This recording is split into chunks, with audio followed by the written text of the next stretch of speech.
الجلوس بین السجدتین وذوقہ، دو سجدوں کے درمیان بیٹھنا اور اس کی لذت، اس کا ذائقہ. فالعبد فی هذا القعود قد تمثل جافیا بین یدی ربہ ملقیا نفسہ بین یدیہ معتذرا الیہ مما جناہ راغبا الیہ ان یغفر لہ ویرحمہ مستعدیا علی نفسہ الامارۃ بالسوء. فالعبد، تو بندہ، فی ھذا القعود، اس بیٹھنے میں، اس جلسے میں، قد تمثل جاثیا، دو زانوں ہو کر بیٹھتا ہے، بین یدی ربہ، اپنے رب کے سامنے، ملقیا نفسہ بین یدیہ، اپنے آپ کو اس کے سامنے ڈال دیتا ہے، معتذرا الیہ مما جناہ، معذرت کرتا ہے یا معذرت کرتے ہوئے اس چیز کی طرف جو اس سے گناہ ہو گیا، یعنی معذرت کرتے ہوئے اللہ کی طرف اس سے جو وہ گناہ کر چکا، راغبا الیہ، اس کی طرف رغبت کرتے ہوئے، ان یغفر لہ ویرحمہ، کہ وہ اس کو بخش دے اور اس پر رحم فرمائے، مستعدیا علی نفسہ الامارۃ بالسوء، غلبہ طلب کرتے ہوئے اپنے نفس کے خلاف جو برے کاموں کا حکم دیتا ہے یا برائی کا حکم دیتا ہے. وکان النبی صلی اللہ علیہ وسلم یکرر الاستغفار فی ہذہ القعدہ، نبی صلی اللہ علیہ وسلم استغفار کی تکرار کرتے تھے اس جلسے میں. وَيُكْثِرُ الرَّغْبَةَ إِلَى اللَّهِ تَعَالَى فِيهَا، اور اللہ کی طرف رغبت کثرت کے ساتھ کرتے تھے اس موقع پر. رب اغفر لی، رب اغفر لی، رب اغفر لی. آپ یہ دعا پڑھ کے تو دیکھیں اور اس کی تکرار کر کے تو دیکھیں کیا لذت آتی ہے اس میں.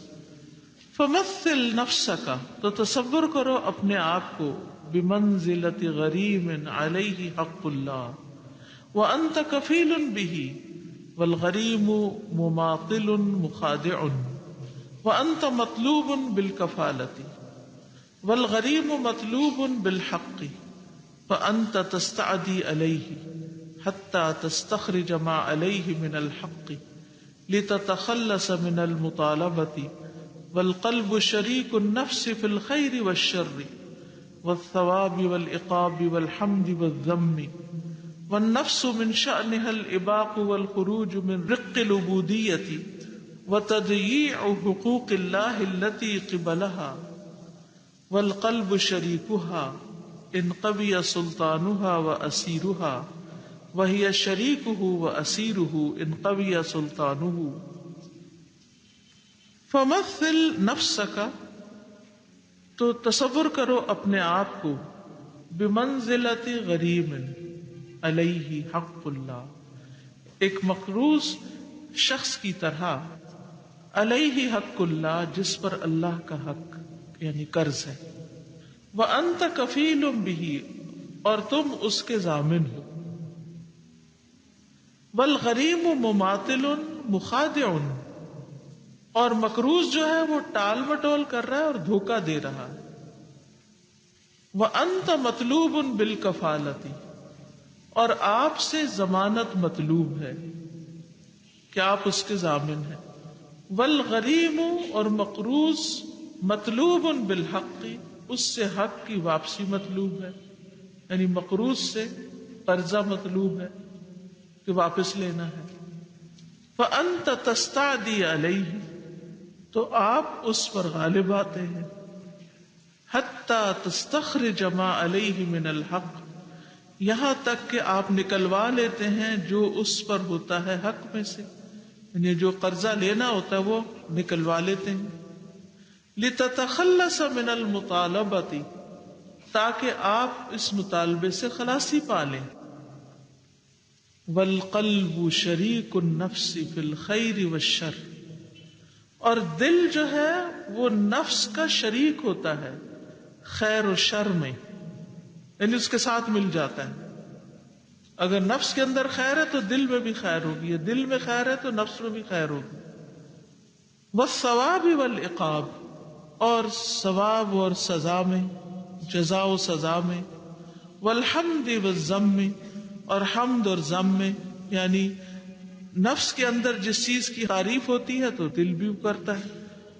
تو گویا نفس اور دل جو ہے وہ ایک دوسرے کے شریک ہوتے ہیں مختلف چیزوں میں.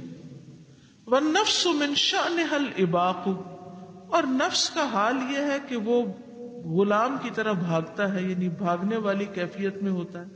والخروج من رق العبودیت، اور اس کے اندر عبودیت کی غلامی سے نکلنے کا خیال ہوتا ہے، یا اس کے اندر یہ چیز ہوتی ہے، نفس جو ہے وہ قابو کنٹرول میں نہیں آتا. وتضییع حقوق اللہ التی قبلہا، اور اللہ کے حقوق کو ضائع کرتا ہے جو اس کے ذمہ ہے، اس پہ لازم ہے. والقلب شریکھا، اور دل اس کا شریک ہوتا ہے. ان قوی سلطانھا، اگر کبھی ہو اس کا غلبہ، و اسیرھا، اور اس کی قید. وہی شریکہ و اسیرہ، تو وہ نفس بھی اس کا شریک ہو جاتا ہے اور اس کا قید ہوتا ہے. ان قوی سلطانہ، اگر اس کا غلبہ مضبوط ہو. تو خلاصہ اس بات کا یہ ہے کہ ہمارا دل اور نفس جو ہے نا، یہ ایک دوسرے کی موافقت کرتے ہیں. اگر دل کے اندر خیر ہوگی تو نفس اس کا ساتھ دے گا، اور پھر انسان وہ کام کر جائے گا. ورنہ نفس کا عام وتیرہ کیا ہے؟ ان النفس لامارۃ بالسوء. ٹھیک ہے، تو دل کی خیر کی وجہ سے نفس کے اندر بھی خیر آ جاتی اور نفس اطاعت کرنے لگتا ہے. تو یہاں پر اب آپ دیکھیں کہ جو بات کہی جا رہی ہے وہ دو سجدوں کے درمیان بیٹھنا اور پھر اس کا ذوق، اس کا مزہ چکھنا. دو سجدوں کے بیچ کی جو دعا بتائی گئی ہے وہ ہے رب اغفر لی. حذیفہ رضی اللہ عنہ سے روایت ہے کہ انہوں نے رسول اللہ صلی اللہ علیہ وسلم کو رات میں نماز پڑھتے ہوئے دیکھا. پھر آپ صلی اللہ علیہ وسلم نے سجدے سے اپنا سر اٹھایا اور دو سجدوں کے درمیان اپنے سجدوں کی مقدار کے برابر بیٹھے. دو سجدوں کے بیچ میں کتنی دیر بیٹھے؟ سجدوں کی مقدار کے برابر بیٹھے. جتنا پہلا سجدہ تھا اتنا دوسرا تھا، اتنا ہی درمیان میں بیٹھے. اور اس دوران میں کہتے تھے رب اغفر لی، رب اغفر لی، اے رب مجھے معاف کر دے، اے رب مجھے بخش دے. جماع الخیر، خیر کو جمع کرنا، بھلائی کو سمیٹنا. فشرع للعبد اذا رفع رأسه من السجود ان يجثو بين يدي الله تعالى مستعديا على نفسه معتذرا الى ربه مما كان منها راغبا اليه ان يرحمه ويغفر له ويهديه ويرزقه ويعافيه. وهذه الخمس هي جماع خير الدنيا والآخرة. فإن العبد محتاج بل مضطر إلى تحصيل مصالحه في الدنيا والآخرة ودفع المضار عنه في الدنيا والآخرة. وقد تضمنها هذا الدعاء فإن الرزق يجلب له مصالح دنياه والعافية تدفع عنه مضارها والهداية تجلب له مصالح أخراه والمغفرة تدفع عنه مضارها والرحمة تجمع ذلك كله. فشرع للعبد، تو مشروع کیا گیا بندے کے لیے، اذا رفع رأسه من السجود، کہ جب وہ سر سجدے سے اٹھائے، ان یجسو، کہ دو زانوں ہو کر بیٹھ جائے، گھٹنے کے ساتھ بیٹھ جائے، بین یدی اللہ تعالی، اللہ تعالی کے سامنے، مستعدیاً علی نفسہ، اپنے نفس پہ غلبہ پاتے ہوئے، یعنی کنٹرول کر کے، معتذراً الی ربہ، عذر کرتے ہوئے اپنے رب کی طرف، مما کان منہا، اس میں سے جو اس سے ہے، یعنی گناہوں میں سے جو اس نے غلط کام کیا ان کی توبہ کرے. راغباً الیہ ان یرحمہ، اس کی طرف رغبت کرے کہ وہ اس پہ رحم فرما دے، یعنی اللہ تعالیٰ بندے پہ رحم کر دے. وَيَغْفِرَ لَهُ، اور اس کو بخش دے. وَيَهْدِيَهُ، اور اس کو ہدایت دے. وَيَرْزُقَهُ، اور اس کو رزق عطا کرے. وَيُعَافِيَهُ، اور اس کو عافیت دے. اصل میں ان کا اشارہ ہے اس دعا کی طرف جس میں آتا ہے اللہم اغفر لی وارحمنی واہدنی وعافنی وارزقنی. ٹھیک ہے. وَهَذِهِ الْخَمْسُ هِيَ جِمَاعُ خَيْرِ الدُّنْيَا وَالْآخِرَةِ، اور یہ 5 چیزیں دنیا اور آخرت کی خیر کو جمع کرنے والی ہیں. فَإِنَّ الْعَبْدَ مُحْتَاجٌ، کیونکہ بندہ محتاج ہے. بل مضطر، بلکہ مجبور ہے، بے قرار ہے، بے چین ہے. الی تحصیل مصالحہ فی الدنیا والآخرہ، دنیا اور آخرت میں اپنے فائدے کی چیزوں کے حصول کے لیے. ودفع المضار عنہ، اور اپنے سے نقصان ہٹانے کے. فی الدنیا والآخرہ، دنیا اور آخرت میں بندہ چاہتا ہے کہ اس سے ہر طرح کی خیر ملے اور ہر طرح کا شر اس سے دور ہو جائے. فقد تضمنها هذا الدعاء، تو یہ دعا ان سب کو سمیٹے ہوئے ہے، شامل کیے ہوئے ہے. پھر وہ کہتے ہیں فإن الرزق، کیونکہ رزق یجلب له مصالح دنیا، اس کے لیے دنیا کے جو فائدے ہیں وہ کھینچ لاتا ہے. یعنی پیسے ہوں گے تو آپ کچھ بھی خرید سکتے ہیں. والعافیت تدفع عنہ مضارها، اور عافیت جو ہے وہ اس سے دنیا کے نقصانات کو دور کر دیتی ہے. والہدایت تجلب له مصالح اخراہ، اور ہدایت اس کی آخرت کے فائدوں کو کھینچ لاتی ہے. اخراہ سے مراد اس کی آخرت ہے. ہدایت ہوگی تو اللہ کی بندگی ہوگی تو آخرت اچھی ہوگی. والمغفرۃ تدفع عنہ مضارها، اور بخشش جو ہے وہ اس سے بہت سے مضار یعنی نقصان یا تکلیفیں دور کر دیتی ہے، یہ کر دے گی. والرحمۃ تجمع ذلک کلہ، اور رحمت جو ہے وہ ان ساری چیزوں کا مجموعہ ہے. لیکن بات یہ ہے کہ یہ جو 2 سجدوں کے درمیان کی دعا ہے، بحیثیت دعا تو ٹھیک ہے، انسان ویسے جہاں چاہے مانگے، لیکن اس دعا کا 2 سجدوں کے بیچ میں پڑھنا ثابت نہیں ہے. ٹھیک ہے. یہ اگرچہ ابو داؤد، ترمذی، ابن ماجہ، مسند احمد میں آئی ہے، لیکن ساری کتابوں میں اس کی ایک ہی سند آئی ہے. ٹھیک ہے. اور اس سند میں کیا ہے؟ سند ہے حدثنا یحییٰ ابن آدم حدثنا کامل ابن العلاء عن حبیب ابن ابی ثابت عن ابن عباس. ٹھیک ہے. تو بات یہ ہے کہ یہ جو ابو العلاء ہے اس پر جرح کی گئی ہے اور یہ کہا گیا کہ لیس بالقوی، یہ قوی نہیں. ٹھیک ہے. اور دوسرا راوی حبیب بن ابی ثابت جو ہے یہ مدلس ہے. تو جو مدلس ہوتا ہے اگر وہ کوئی روایت عن سے کرتا ہے تو اس کی روایت قبول نہیں ہوتی. تو اس حدیث کی کوئی مطابقت بھی نہیں آئی، کسی اور سند سے بھی یہ بات نہیں آئی کہ جس سے یہ پتا چلے کہ یہ 2 سجدوں کے بیچ میں پڑھنی چاہیے. ٹھیک.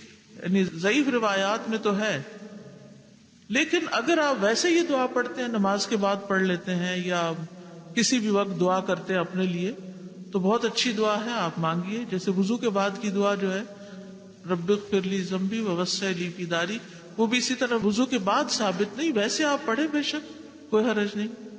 نبی صلی اللہ علیہ وسلم نے یہ دعا سکھائی ہے. ایک اور سند کے ساتھ آتا ہے، سعد رضی اللہ عنہ روایت کرتے ہیں کہ ایک دیہاتی نے رسول اللہ صلی اللہ علیہ وسلم کی خدمت میں حاضر ہو کر عرض کیا کہ مجھے ایسا کلام سکھائیں جسے میں پڑھتا رہوں. آپ نے فرمایا لا الہ الا اللہ وحدہ لا شریک لہ اللہ اکبر کبیرا والحمد للہ کثیرا وسبحان اللہ رب العالمین لا حول ولا قوت الا باللہ العزیز الحکیم. یہ پڑھا کرو. اس نے کہا یہ سارے کلمات تو میرے رب کے لیے ہیں، میرے لیے کیا ہے؟ یعنی اس میں تو ہر جگہ رب ہی کی تعریف ہو رہی ہے. آپ نے فرمایا کہو اللہم اغفر لی وارحمنی واہدنی وارزقنی، اے اللہ مجھے معاف فرما، مجھ پہ رحم فرما، مجھے ہدایت عطا فرما اور رزق عطا فرما۔ تو یہ دعا آپ نے اس بدو کو سکھائی تھی، لیکن 2 سجدوں کے بیچ میں پڑھنے کا نہیں کہا تھا۔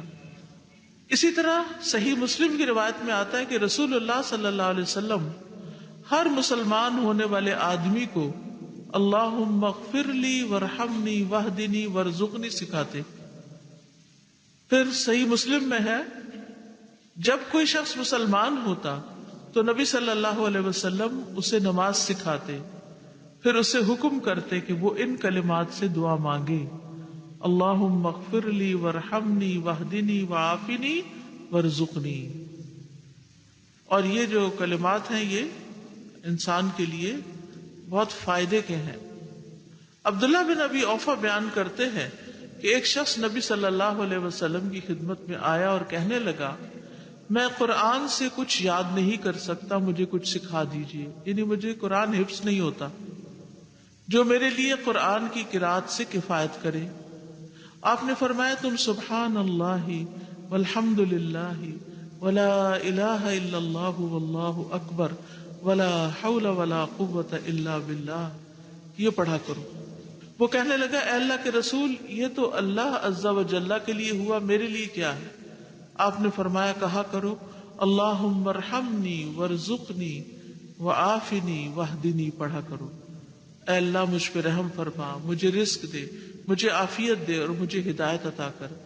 چنانچہ جب وہ کھڑا ہوا تو اپنے ہاتھوں سے اسے ایسے اشارہ کیا تو رسول اللہ صلی اللہ علیہ وسلم فرمایا اس نے اپنے ہاتھ خیر سے بھر لیے ہیں۔ ٹھیک ہے، تو اللہ کی تسبیح دیکھیے، پیریڈز کے دنوں میں نماز نہیں پڑھنی ہوتی، قرآن کی قرات کم ہو جاتی ہے، صرف سبق ہی یاد کرتے ہیں ہم، تو کیا کرنا چاہیے؟ پھر یہ دعا پڑھ لینی چاہیے۔ کون سی؟ سبحان اللہ والحمد للہ ولا الہ الا اللہ واللہ اکبر ولا حول ولا قوة الا باللہ اللہم ارحمنی وارزقنی وعافنی واہدنی۔ ٹھیک ہے۔ ساتھ اس میں ایک جگہ میں نے پڑھا بجبرنی و رفانی، کیا یہ ہے صحیح؟ جی یہ